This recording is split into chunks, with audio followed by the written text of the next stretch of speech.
Welcome to Satay, Okay. a podcast about the foods that have shaped Malaysia. I'm Dr. Nobby Leong, scientist, food writer, and broadcaster. And I'm Philip Gibson, photographer and coconut shy champion.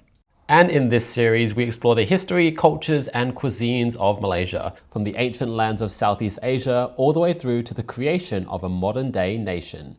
In today's episode, we take a look at coconuts and the land before borders. So get ready to put a lime in the coconut, because it's time for satay. Okay.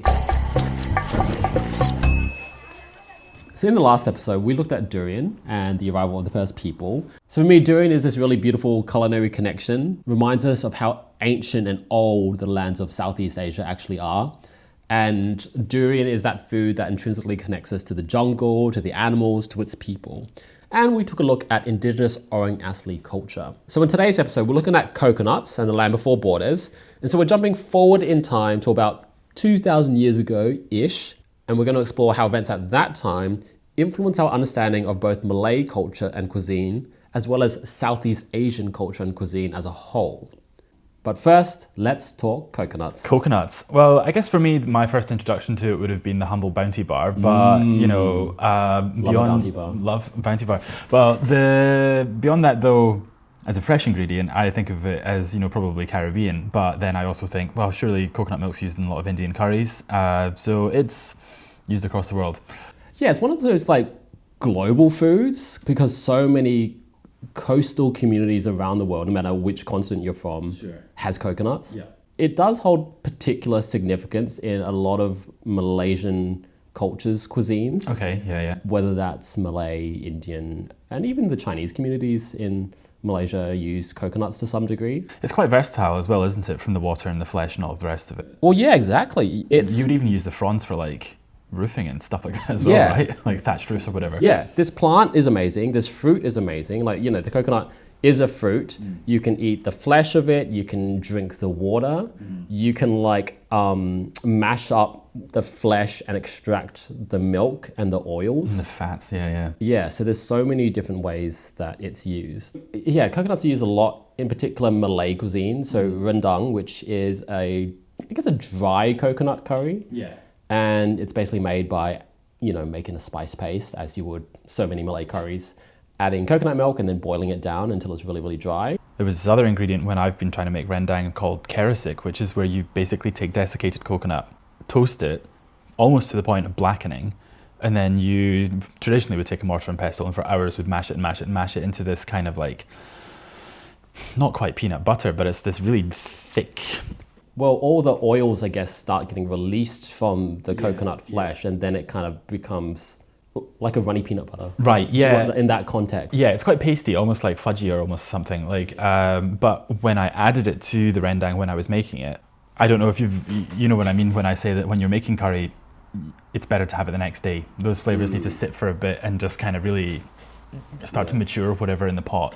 But then when I add the kerasik to it, it almost adds this instant depth to it because I think you've charred it, but you've also released those oils, and it's probably quite sweet as well with all the caramelization that's going on in the toasting. And that's just another kind of coconut product that I've added to dishes that has completely changed the complexity of the dish. And it's quite simple. It's literally just desiccated coconut that you have almost burnt and then mashed it up into a paste. Yeah. It's quite amazing. But then there's also desserts that use coconut. So onde onde, which is sort of this mochi-like dessert, but it's covered in desiccated coconut. So it's used in lots of savory dishes like curries, like stews, and it's used in lots of sweet dishes, whether that's the desiccated coconut, but we also have coconut-based jellies. Oh yeah. That we called kueh lapis. But even though it's used so ubiquitously in Malay cuisine, I think it's a little understated. Last episode we were talking about durians, and that's got massive brand awareness. Sure. And when people say durian, they kind of immediately think of either Malaysia or just Southeast Asia in general. Yeah. But I think when people think about coconuts, they don't necessarily think about Southeast Asia. And probably for that reason you mentioned at the beginning, that it's everywhere in the world. But what many people don't realize is that Southeast Asia was one of the original sites of coconut cultivation. As in, is that where they came from? I don't want to say the words "that's where they came from," mainly because I don't think there's been enough research of the first coconut. Right. I Okay. don't know if they've done that. However, scientists have analyzed coconuts around the world, and in 2011 there was a paper released called Independent Origins of Cultivated Coconut that tried to find out where coconut was first cultivated. Okay. So not originated as sort of a wild plant, but where was it cultivated most?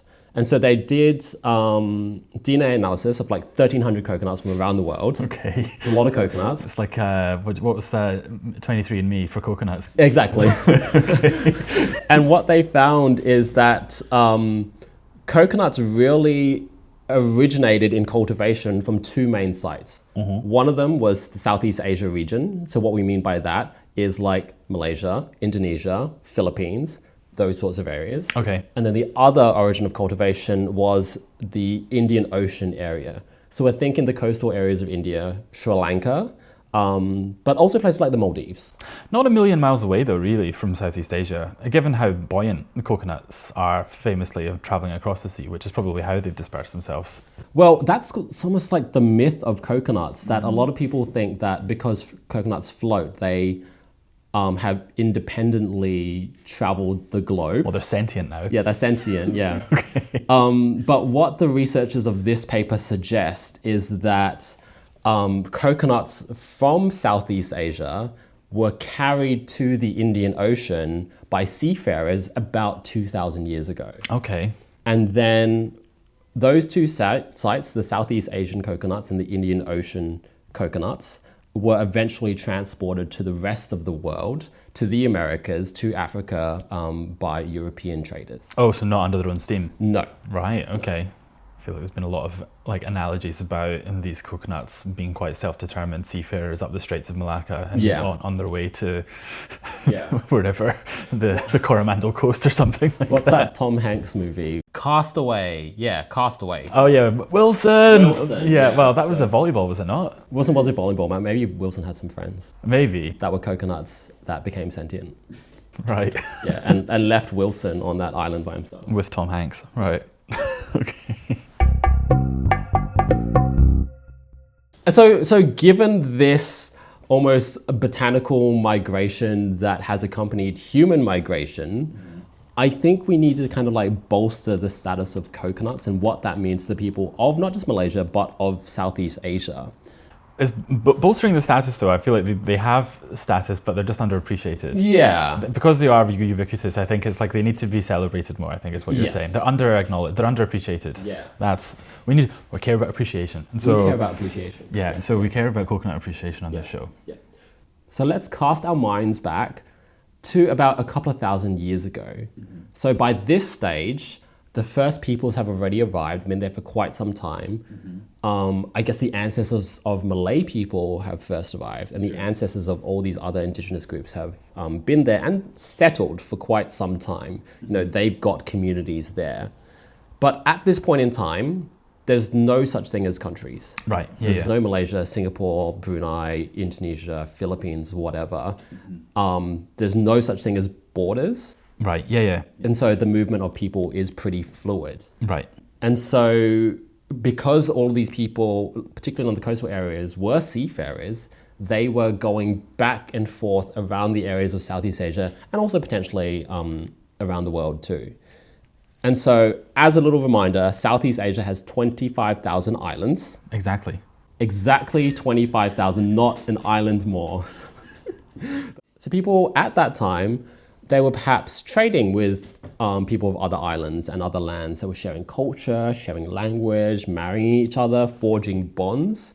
So this is the beginning of perhaps our recognizable culture of what we call Malay culture, Sure. Indonesian culture, Filipino culture. A lot of them have the same history. Right. And we can see that in the food of these Southeast Asian nations. If you think about Thailand, Malaysia, Indonesia, we all have a form of coconut rice. Okay. So for example, in Malaysia, we have nasi lemak, Okay. which is the national dish, and that is coconut rice served with sambal, peanuts, cucumber, and fried fish. But we found that in Indonesia as well. It's in Indonesia as well. And then in Thailand, I'm not sure if they have nasi lemak, but they certainly have glutinous rice cooked in coconut milk, and that becomes a dessert to serve with mango. So all of these cultures of Southeast Asia have coconut as the core because we've got this thousands of year old history of sharing culture through seafaring traditions. The more you know. The more you know. And so I think in today's age, we sort of forget that because we've got these defined countries now, and these countries are like, oh, I'm Malaysian and I'm Indonesian, which is fair enough. We sort of forget that they do have a shared history, they do have a shared culture. And I think it's only now in recent years that we're maybe starting to recognize that. That it's shared. That it's shared. More openly recognize that and appreciate that, because we're about appreciation. Now we have to think about how do we actually go about recognizing this shared history and culture? How do we talk about it? What terms do we use? Breaking bread with your old neighbours. It's, or breaking rice, maybe. Breaking rice, yeah. Breaking coconuts in today's episode. How do we break coconuts so that we acknowledge this past and also preserve this shared culture as well? Because if people aren't talking about the shared culture, then it'll kind of be consigned to the history books. I think so. It's unifying, isn't it? Or it should be unifying. It shouldn't be divisive. Exactly. So I want to introduce you to a new term that can help us in better talking about this shared past. And that term is Nusantara. In the context of talking about the ancient past, Nusantara refers to all the islands of Southeast Asia, most of them. Okay, as far out as it to the Philippines? Or Philippines, Borneo, Malaysia, Singapore, Indonesia, perhaps parts of New Guinea, and parts of southern Thailand as well. Okay. So collectively, some people are starting to refer to these lands as Nusantara. Okay. And the other terms that people are starting to use, not all the time, is the idea of Malay culture and Malay world, not just to refer to people of Malaysia, but in a broader understanding. Because remember that Malay culture grew out of a time before borders. Right, okay. That is an interesting concept without wanting to jump too far ahead in time when you think about, even just on the island of Java, you've got Sundanese and you've got other kind of like ethnic groups of people that are more clustered within regions even on one island. But this, as a Malay culture, because is it argued that the Malay people perhaps came from various Southeast Asian, I guess this is what you're talking about. It's all of the sea trade, it's the back and forth, it's people moving around, and it's murky. It's really murky. I don't think Nusantara and Malay world are easy concepts to digest. And we are also not experts. And we're not experts, but there are people that are experts, and we're going to talk to them now. Thank God for academics. So we spoke to Khir Johari, who's a prominent voice in discussions about Nusantara and Malay culture. He's the author of a book called The Food of Singapore Malays, Gastronomic Travels Through the Archipelago. So this book is not just about the Malay people of Singapore, but it's the Malay people of the entire Southeast Asian archipelago, those perhaps 25,000 islands. Got it, okay. I spoke to him via Zoom from his home in Singapore. Well, I'm Khir Johari. I have always been interested in food because there's so much more to food than what we eat. Right? It's who we are, identity, our history, our place in the region. So there's something about food. Simply put, Malay cuisine is food that's cuisine that's created, prepared, consumed according to the distinctive cultural norms of the Malay people, regardless of their geographical, national, ethnic, or racial origins. It's deeply rooted in the region, and yet very cosmopolitan. There's a book by Professor Tim Bernard called Contesting Malayness, right? I mean, there's this, you can go in so many directions. But for the purpose of my book, And I wanted to look at Malay not as an ethno-racial entity, but a sort of fluid space, multicultural fluid space. Let's take a look at the word Roman. When someone says that's very Roman, it could well be it could be something Gaulish or Egyptian, it could be Greek, and yet we know it. We knew it as something that's very Roman. So likewise, Malay world really a maritime space, with endless shores and all this mixing, especially in port cities. You're bound to see this colorful foodscape. The foodscape of Nusantara is of particular interest to Khir, and he explained to me the many different cultural influences and culinary features of Nusantara. Nusantara, if you were to break it down, it's from Sanskrit, that's a Nusa, that's island, Antara in between, so islands in between.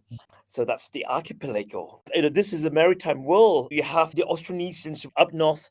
There's a Chinese civilization which has always been trading with Nusantara, the Malay world, and then we have to the west. We have India, the Indian subcontinent. We have the arrival of people from the Middle East and the Persianate world.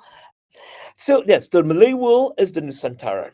Imagine, that there is a little pond here, and you're consuming something yummy. I look across, I'm thinking, I want to eat what you're eating. I want to know what's that in your hand. I think there's something about, great ideas travel. We interact, and we want to experiment. And there's something also about the nature of the archipelago: hospitality, warmth, and the love of trying something different, something new. So the Malay world itself is such a mosaic. There's so many different subgroups. So when we could look within the big umbrella, the Malay world umbrella. There's that Malay sub-ethnic group called Malay itself. Yep. And there's of course the Javanese and the Bugis, the Minangkabau, the Batak, the Achinese. So and we know also that there's all this regional food. So when you mentioned about Orang Asli or Orang Daya, to me I look at it as if it's a regional subgroup, yeah, with its own food. But again, it's when we talk about food, it's never mutually exclusive. Through interaction, there's bound to be commonalities. They're bound because the interaction allows for cross-pollination. When you look at the Mediterranean, the Levantine or North Africa or Western Europe, there is a distinctive culture about Mediterranean region. Likewise, in the Malay world, there's multi-ethnicity within the Malay world. You expect to see this sophistication, this mixing of of ingredients and also techniques and symbolisms. So yeah, from my interpretation of what Khir was saying, it's like Malay culture and Malay cuisine, I guess by extension, is an umbrella term to describe lots of different either subcultures, regional cultures that originated in Nusantara. But I also liked his comparison to Mediterranean, because to me, certainly as a European, would think of as a Mediterranean culture is that islandy sort of a thing, whether it's in Spain or whether it's in France or Greece, or can't really speak about Tunisia or anywhere on the North African side, but it's you think of a lifestyle, you think of specific cultural elements. I think of yachts, but but again, it's I guess that's a nice comparison because it's about sea trade and seafaring people, I guess. Not just the super rich, but it's but yeah, I can contextualize what he's saying about the Malaysian stuff with an idea of the Roman Empire and any Grecian empires or Egyptian empires or Ottoman Empire, even, about just that, the sharing of ideas. It's not just food all the time, but it's, art and design, it's architecture, it's, religion probably. And so... And those empires spread across what we now call multiple countries. Right, yeah. Have then obviously fractured off into their own cultures and things like that, but... They still have got this shared history. Right. Yeah. And it's undeniable. You see all the ruins of all of these cultures that have come before. So it's pretty clear from the chat with Khir that he does have this deep passion for food and where it comes from. So I wanted to know a little bit more about Khir himself. What prompted him to write The Food of Singapore Malays, and what his plans for the future are if we're talking about acknowledging Nusantara more and preserving that culture. my background is mathematics. Um, and I've been, and there's so much more to math than just numbers. I always encourage my students to look at math history to make more math more meaningful. How do you know what you know? There's always that question in Mm. mathematics. How do you know what you know, right? Um, so likewise, if I were to take that, and transfer that to food, there's so much to unpack. And I felt there was a sense of, how do I put it, social responsibility to need to want to document, and hence I embarked on this project. I think there's always been that foundation, that love for food, and the sense of curiosity, and I felt very strongly that if there's a book that I want to read but has not been written, somebody has to write it. I need to write it. Yeah. The Food of Singapore Malays was published in 2021 and has become an instant classic. And Khir says that the topics around our shared history have never been more important. Why is it important today? When we there was a time when we just gained independence, whether when we say we Indonesia or Malaya gained independence, we were sort of busy forging our identity. But now, with ASEAN, with movement of people, and people are rediscovering a lot of things about themselves. So I think all the more it's necessary to understand who we are. Um, it's interesting that when the book came out, I thought, I was looking forward to a review from Business Times and South China Morning Post. It did happen, but the first review came out of Germany from the University of Greifswald, and this professor said, "So we in the Baltic should be looking at this book to have that kind of conversation. Whether you're Estonian, whether you're German or Russian or Polish, we share the same water, same climate. We understand what to do with cabbage to get ready for the winter. So look, this book is talking about that. It's a trans-regional understanding to look at food beyond modern day states. It should transcend uh, uh, yeah, geopolitical boundaries. Yeah, yeah. So, and I felt that when I gave when I did my launch in Jakarta, um, people were curious about this book, with the subtitle, Gastronomic Travel Through the Archipelago, and I said, this is not a cookbook. It's a love story that's lost, and we are about to rediscover.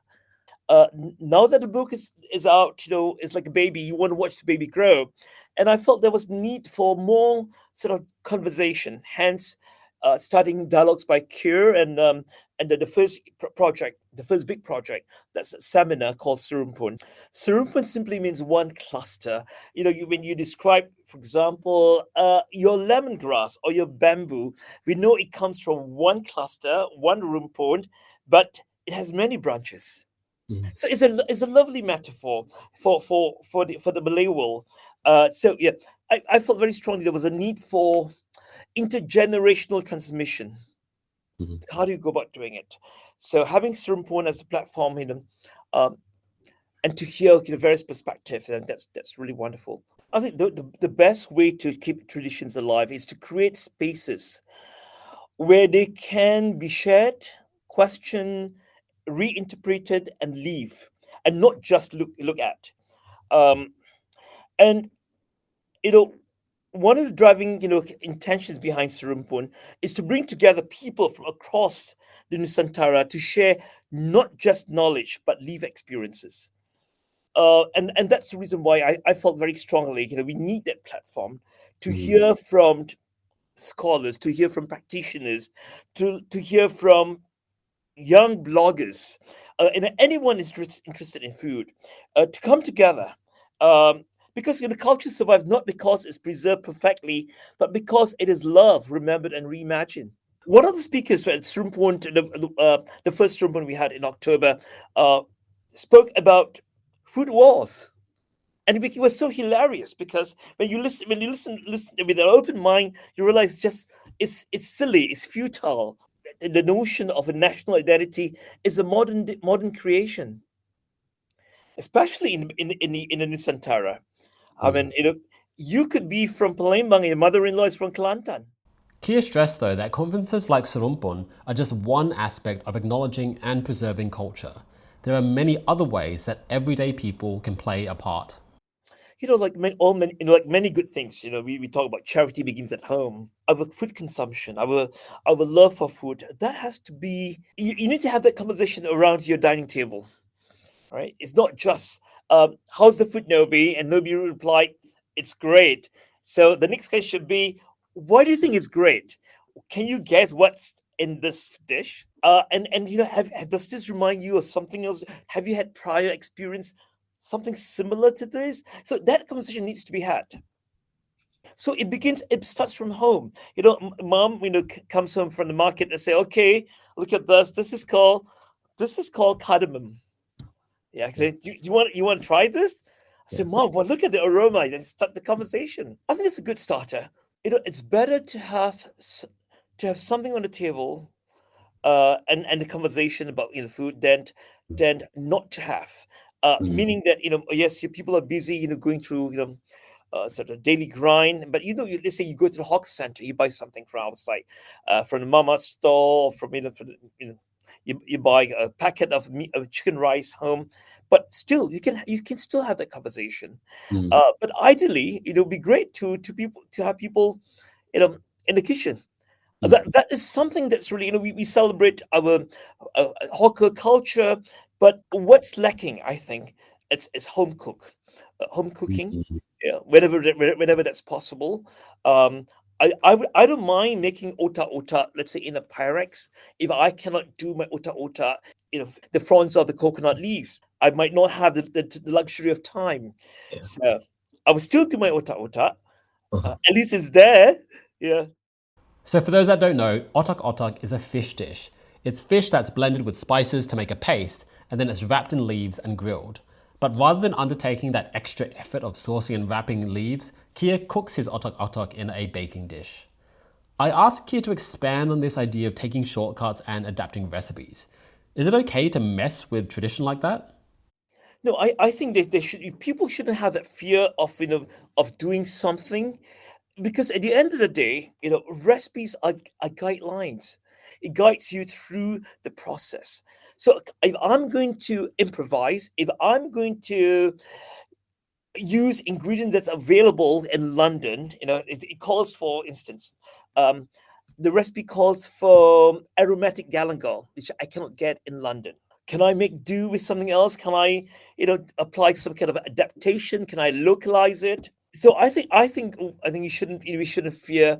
It's way better than losing, who you are. I mean, losing your cuisine, losing your food. Yeah. I want to see the survival of that recipe. I want to see the survival of that particular dish. It can take a different form. I was in Sri Lanka, and I saw a book on the rawon. Rawon is the mother of the buah keluak that we know, ayam buah keluak. It's an East Javanese dish. But there's something was glaring in that recipe for rawon. The very thing that makes rawon, the buah keluak, isn't there because it's not available in Sri Lanka. But it exists, it survived in its name.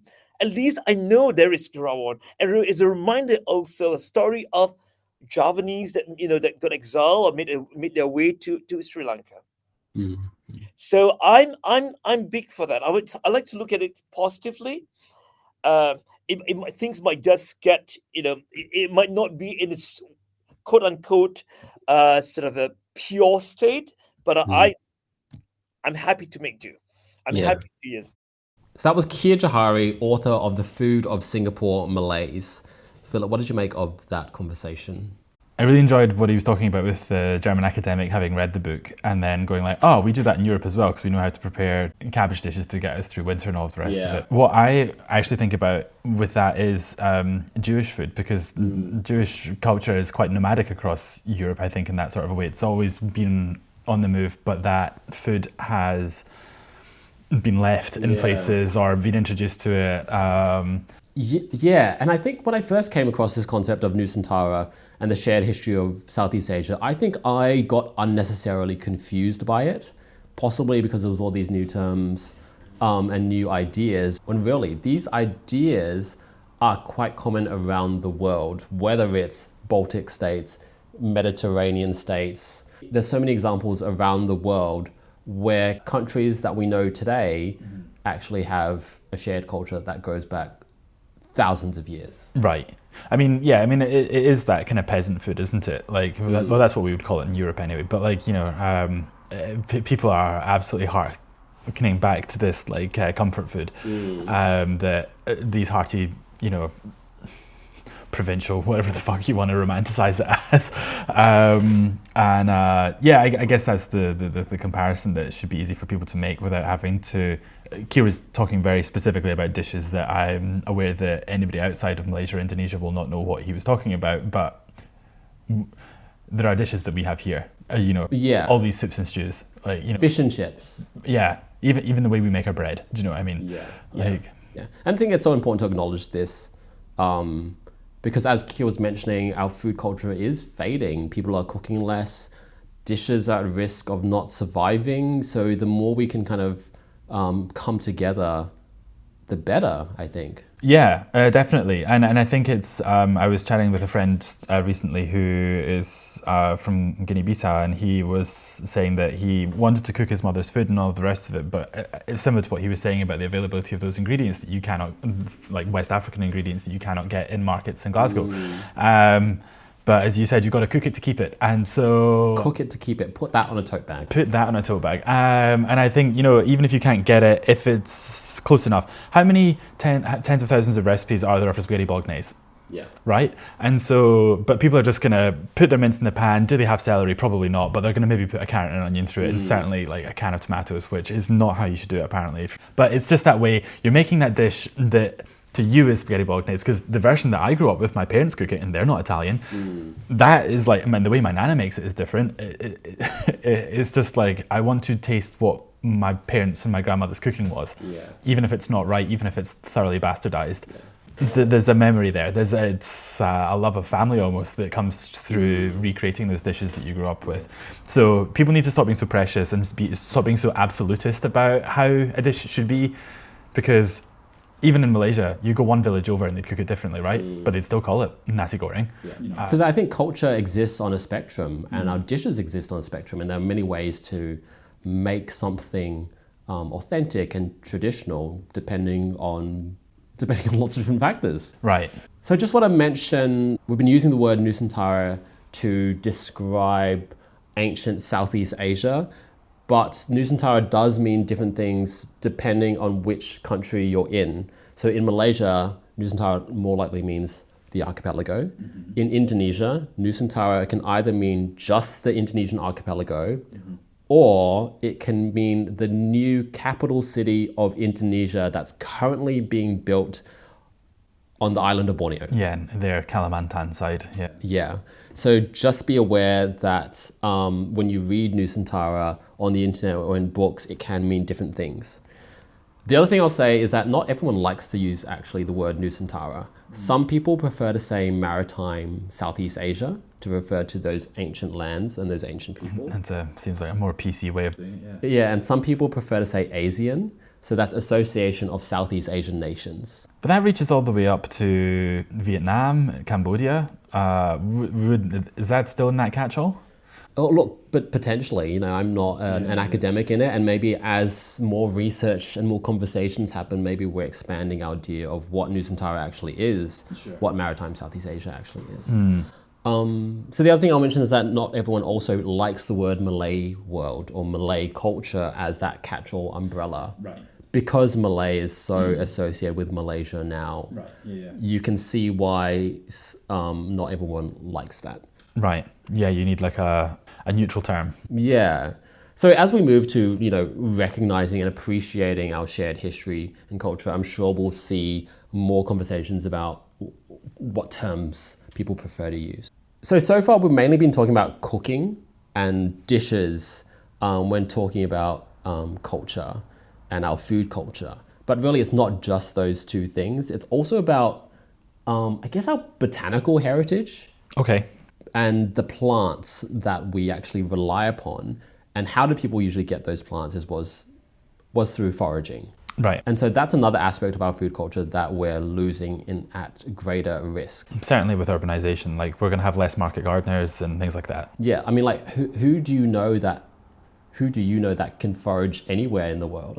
Yeah, I mean, like, you know, allotments are becoming a big thing over here, but like that is such a kind of like pastime of the middle classes, isn't it? But that's a garden. That's Right. gardening. Cultivation, right? Yeah. So we can't walk into woodland and know where to find whatever we're looking for. Yeah.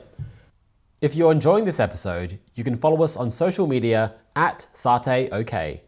We'll be sharing beautiful photos taken by Philip of Malaysia, its people, and of course, the food. We'll also share photos of Malaysia from the archives, so you can see how the country has changed over time. You can also find links to give us a tip or donation to show your appreciation for the work we're doing. So head to our socials at SateOK or visit our website, sateok.com. So to find out more about foraging and our botanical heritage, we spoke to Maria Stephanie, a food researcher and writer based in Yogyakarta in Indonesia. And because she's from Indonesia, when she mentions Nusantara in this interview, she's referring to the Indonesian archipelago and not the broader maritime Southeast Asia. Well, my full name is Maria Stephanie, but you can call me Steffi. Like most Indonesians, we don't really go by the first name basis. Like sometimes our nickname comes from our middle name. Anyway, it's a long story, but anyway, you can call me Steffi. And I'm, how would I describe what I do for a living? Maybe a food researcher and food writer.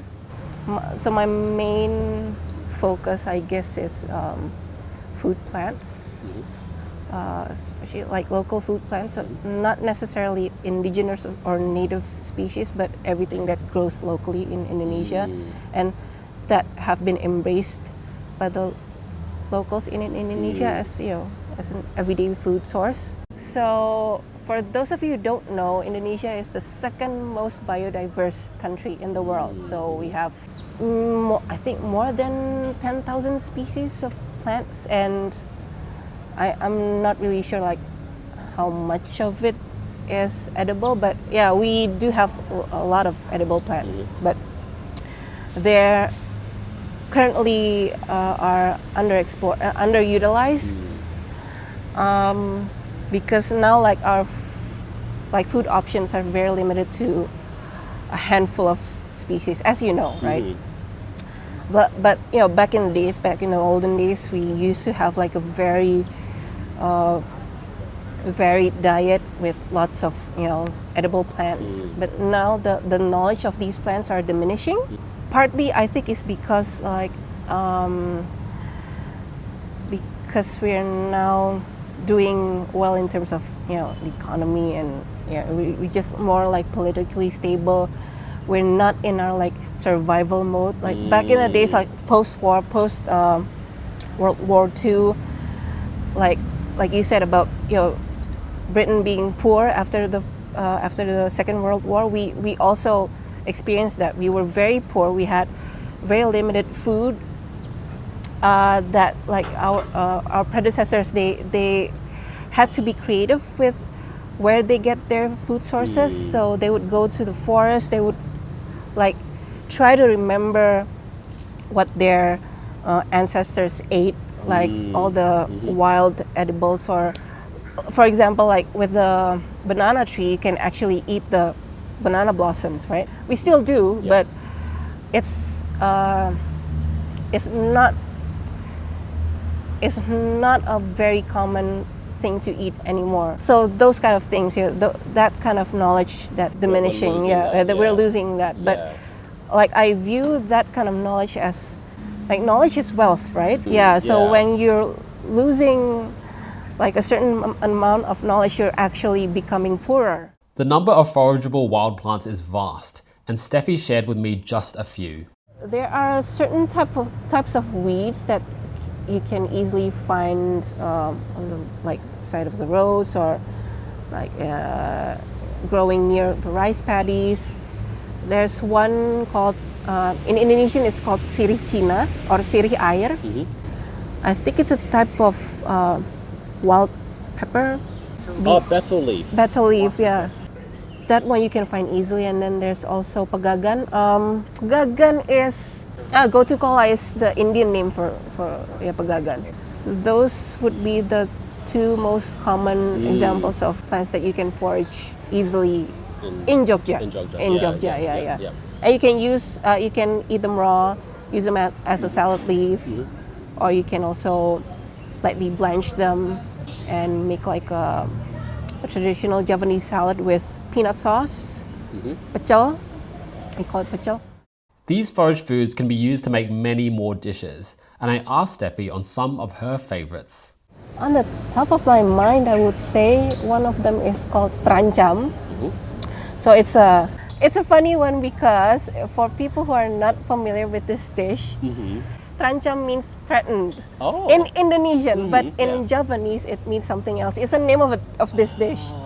But for people who are not, for Indonesian people who are not familiar with this dish, they would be like, trancam, like why would I want to be threatened? But anyway, that's another story. But yeah, why I like trancam in particular is because it's so it's basically a traditional salad, Javanese salad, made with. Originally, it used to be made with foraged greens, but nowadays with farm produce mostly. But we still get, like, if we go to some places, they would still use forage produce, right?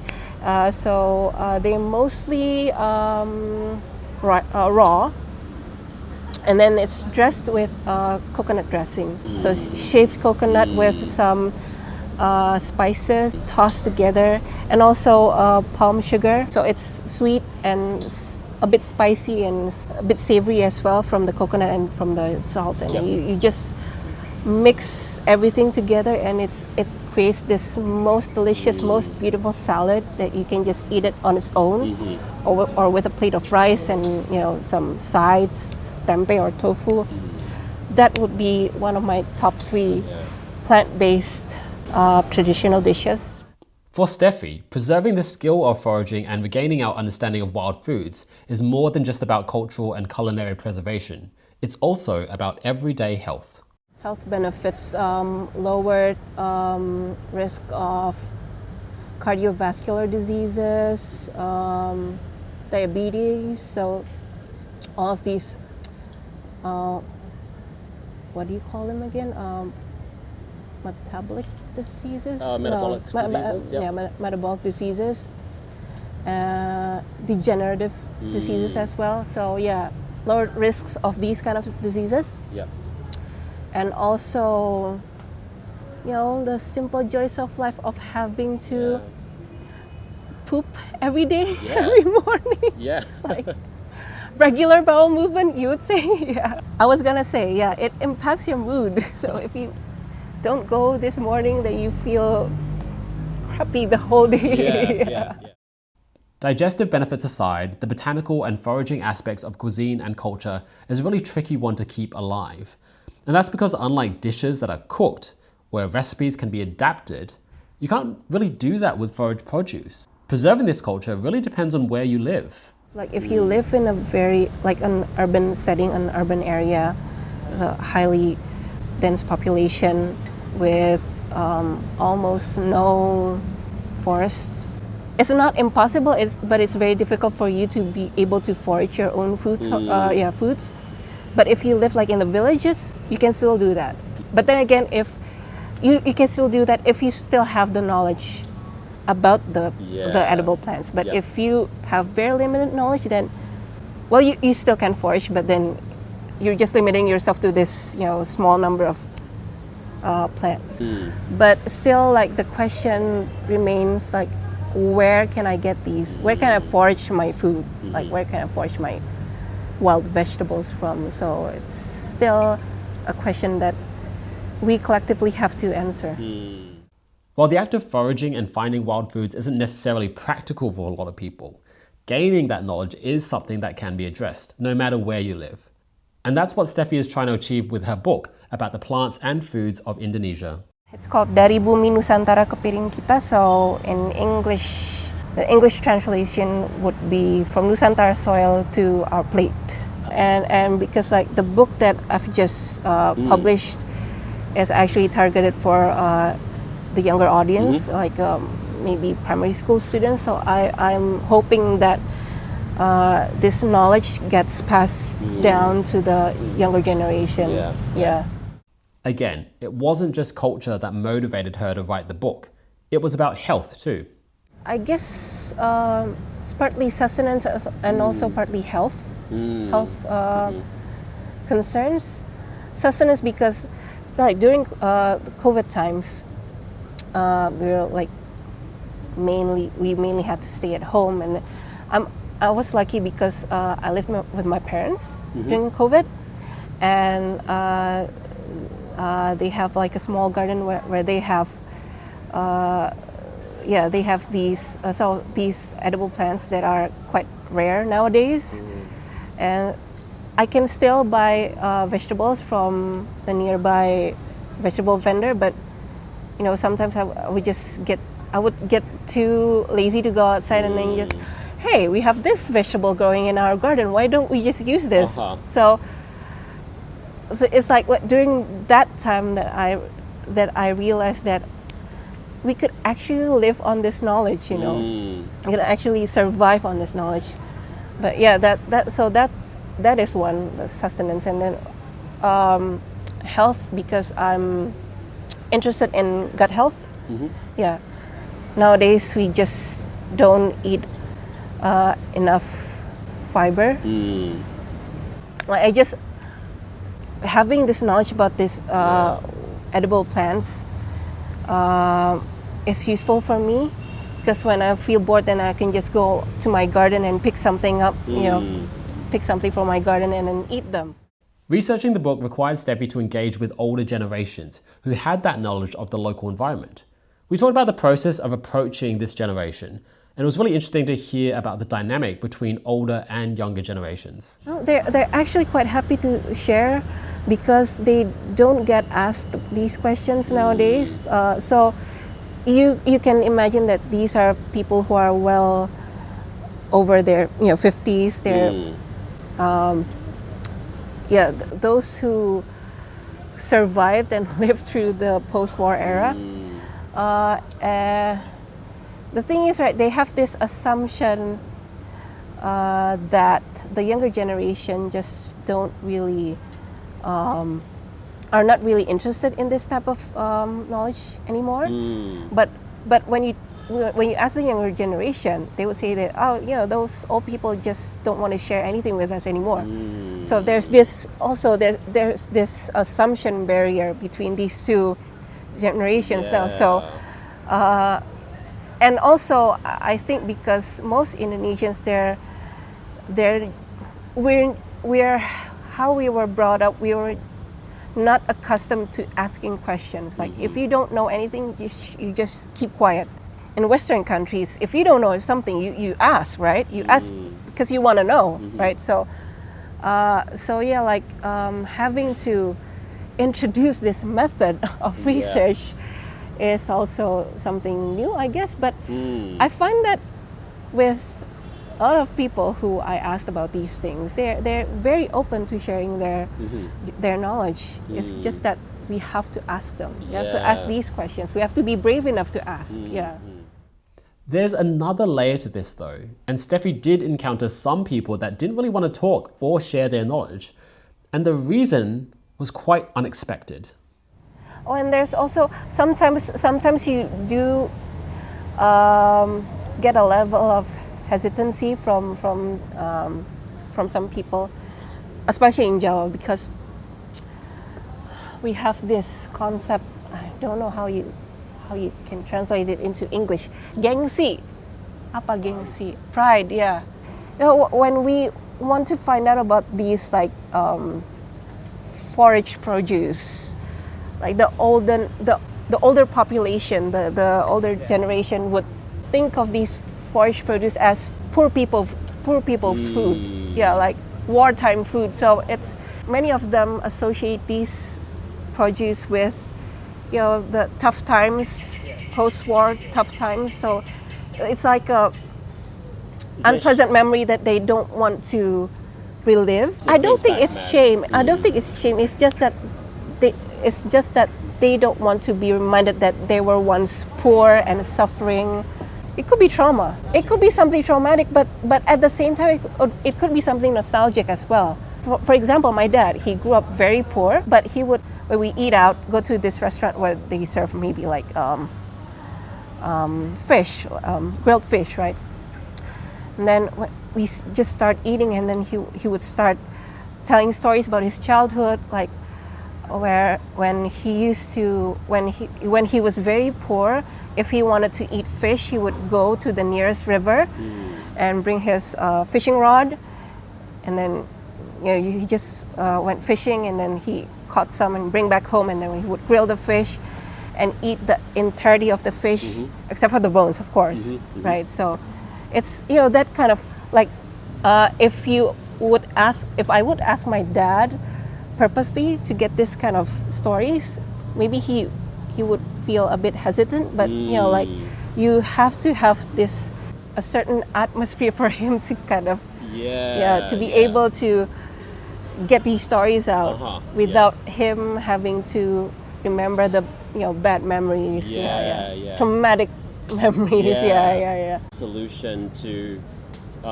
bridging the generational gap and bridging the knowledge gap is that to create spaces where you incidentally talk about these things rather than a forum, a formal question and answer forum.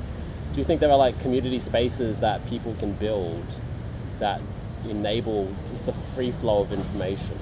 Actually, I'd never thought of that, but that's a good idea. Actually, that is a very good idea. I never thought of that. Like having a dedicated space, like a safe space for us to be able to share stories, and also I think shifting the narrative a bit could help as well. Like you try to put these like food sources in a very positive light. Like for example, if I talk about gut health, if I talk about health in general, and then I tell people that, hey, do you know that this is rich in this substance, that chemicals that can help, prevent these diseases, like blah, blah, blah, blah, blah. And they're, hey, I used to eat that before, like in the olden days. And that would get people started with these stories. Like, if you try to kind of shift the narrative a bit, the perspective, The challenges inspiring the next generation are getting harder though, year on year.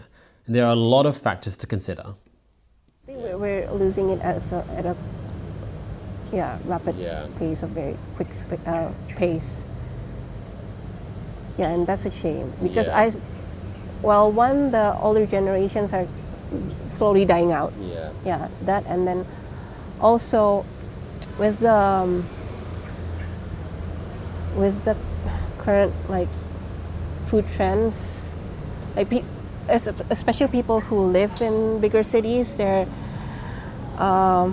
getting more and more detached from traditional foods. Like more and more younger generations are getting more familiar with like Korean food, like modern Korean food, of course, Korean street food, Japanese street food, but like they don't know what aram-aram is or timur is, right? So, Steffi, though, reiterated the same points that Khir made, that in order for traditions to be preserved and practiced, we need to loosen up and modernize. Getting creative with these foraged produce could help a lot. Like, how can we embrace and incorporate these foraged foods into our modern day diet? Because, like, we have to acknowledge that nowadays people don't consume the same foods as people back in the olden days, and it's fine. Like you're allowed to be creative with food. But then there's also like a group of people who want to cling to the past and say that you can only eat this when it's cooked like that. Like they're very strict about tradition and traditionality. But I think the solution is to be creative. So that was Maria Stephanie, and her book is available through her publisher, Guru Bumi, and it can also be bought online on Tokopedia, but it is in Indonesian, and she doesn't currently have an English version or any other languages. It is a beautiful book, though. The illustrations throughout it are absolutely incredible, and I don't know if a version of that exists in the UK for what can be foraged in the UK. Oh yeah, that'd be interesting. What did you make of her conversation? I thought it was really interesting. I think what also stuck out for me, which was similar to Ronnie in our previous episode, talking about ancestors being reluctant to kind of share on that knowledge, is just such an interesting thing about trying to just kind of present themselves in a new image, and we're not going to look back to the past or whatever it is, kind of like for fear of being nostalgic almost.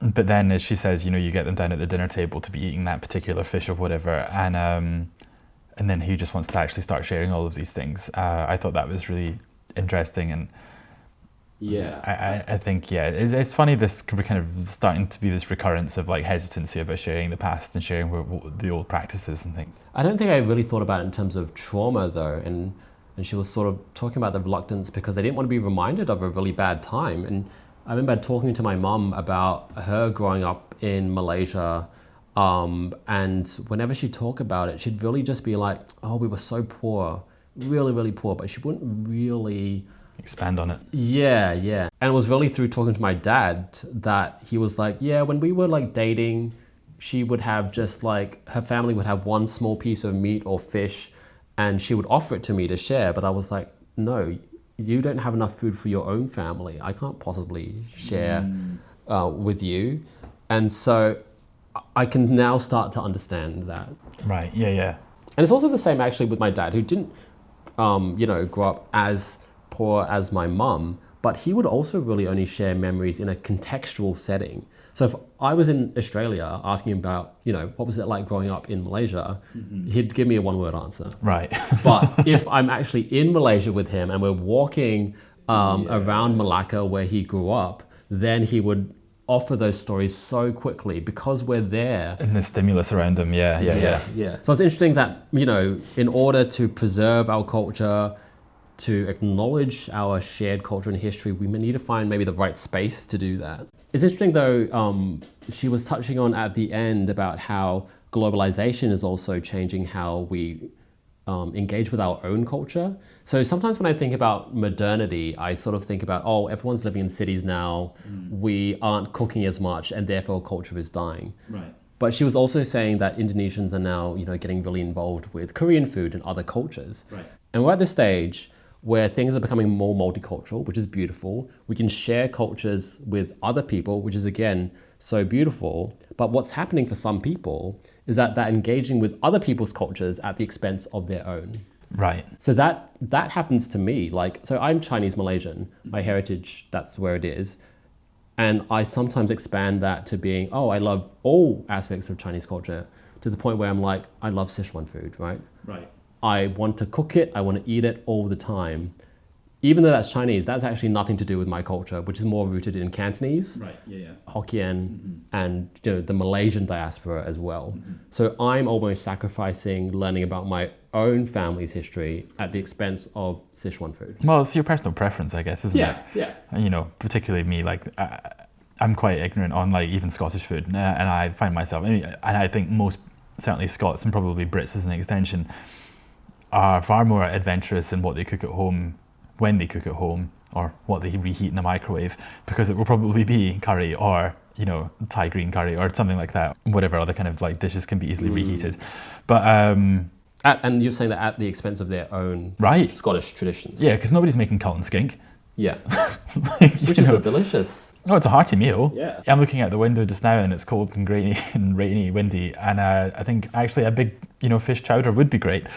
So if we go back to our food of the episode, which is coconuts, a wonderful reminder of the shared history and the seafaring traditions of the peoples of Southeast Asia, however you want to refer to them.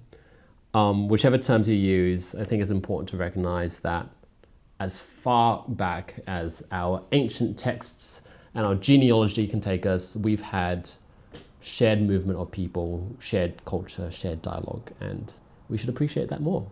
I think you're right. So in the next episode, we're going to continue our historical journey through Malaysia, and we're going to look at the emergence of defined territories and empires. We're going to take a look at Belacan and the forgotten ancient empires. As long as we don't have to smoke out the kitchen in order to do this episode, I'll be more than happy to talk about it. And we will explain that story in full with you next time. So see you next time for Satay. Okay.